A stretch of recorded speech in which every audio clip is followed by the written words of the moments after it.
Hey, what's going on, guys? This is gonna be a video about the star rating system. I know there's a lot of controversy out there about the whole star rating system. But before I get to all that, I just want to make something clear. I'm not really that big of a fan of Dave Meltzer. I'm not really that familiar with him, to tell you the truth. I've heard lots about him. I'm aware of all the matches that he's rated 5 stars in the United States. I'm aware of all the Kobashi and Misawa matches that he's rated. But at the same time, I'm not someone that goes back and checks to see every single show that he's reviewed. And actually, I don't think he's reviewed a lot of ROH shows in the past. I think pretty much, he'll review a show if it gets recommended to him, or if he'll get an advanced screening of a pay-per-view. But to my knowledge, I'm not sure if he's really reviewed, every single ROH show. So when you see my star ratings, they're pretty much just my opinion. Uh,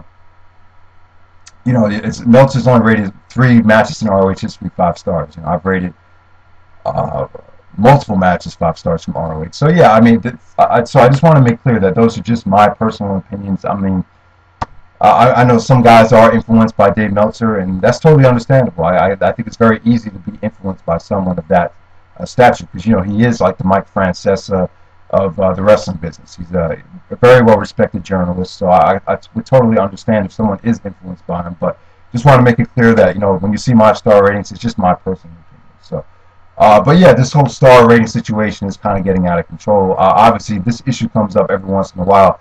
I know PS Power did a video about this a while years ago. How the star rating system doesn't necessarily determine how great the product is or how great certain shows are. And I agree to a certain extent. We've seen shows that have been very, very good that didn't necessarily have those great matches. I think Chikara's first show of the year, A Touch of Class, that show right there is a perfect example of a show that really doesn't have a great match, but it's a solid show from top to bottom. There's a lot of good matches, but the reason it makes the show great is there's some great promos, you got great storyline progression, and you got a stable that went over the top and is making a name for themselves. So it's just a great show because of that. So, but at the same time, I think it's very difficult to get a feel for how great a show is if you're not going to do star ratings. Sometimes it's just tough to get a feel for it. I think there's a big difference between a 2 3/4 star match and then a 3.5 star match. Now, personally, for me, a 2 2 3/4 still means it's above average. So that means it's actually pretty good. But a 3.5 star match would be really, really good. It's pretty much on a different level. So when you say a match, oh, this is a pretty good match, I like that, I give it 3.5 stars. I think that says a lot more than saying, oh, it was a pretty good match. But then you're going to be wondering, well, he says it's pretty good, but is it like a 2 3/4 star level, or is it on that 3.5 star level? So you're not really sure. So in certain instances, I think the star rating system does help. And it's not just in wrestling. People use the star rating system all the time because it is very, very beneficial. Album reviews. I used to be a big fan of the Source magazine. It was a hip hop magazine. I used to find them very reliable. Usually if they rated an album 4 mics, they gave it 4 mics, then 9 times out of 10 the album will pretty much be really, really good. And obviously you have Siskel and Ebert, the movie reviews, and I'm not really that big on films, but the other thing is basketball. When college coaches look at high school basketball players, they go to Rivals.com. They actually rate players. Some players will get 3 stars, 4 stars, 5 stars. They don't have like 4.5 or whatever, but it's a good way to separate who's great from who's not really on that level.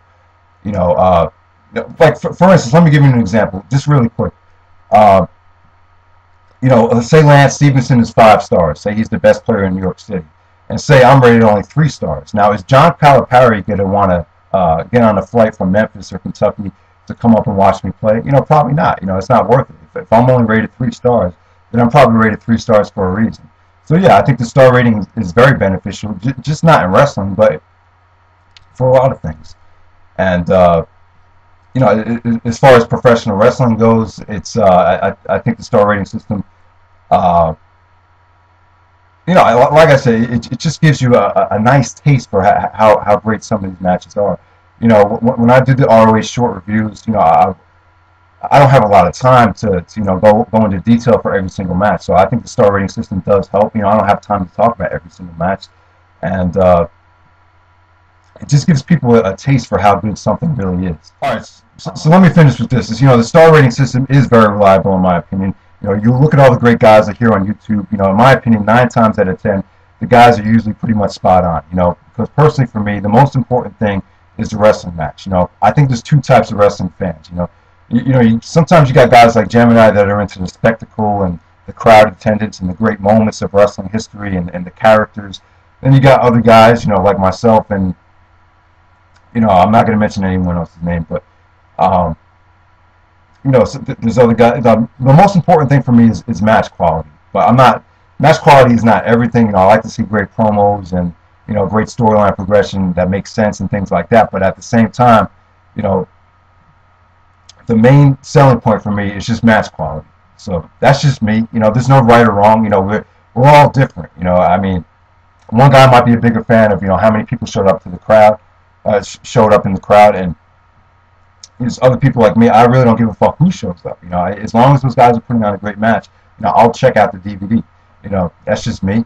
And you know, so in conclusion, there's really no right or wrong. I think the star rating system is beneficial to guys that are interested in match quality. If you're not interested in match quality, then maybe the star rating system is just not for you. So that's pretty much it. And I hope you guys enjoyed the video. And hopefully tomorrow I'll have a review of the ROH show from LA up. It should be a pretty good show. So definitely check it out. Okay.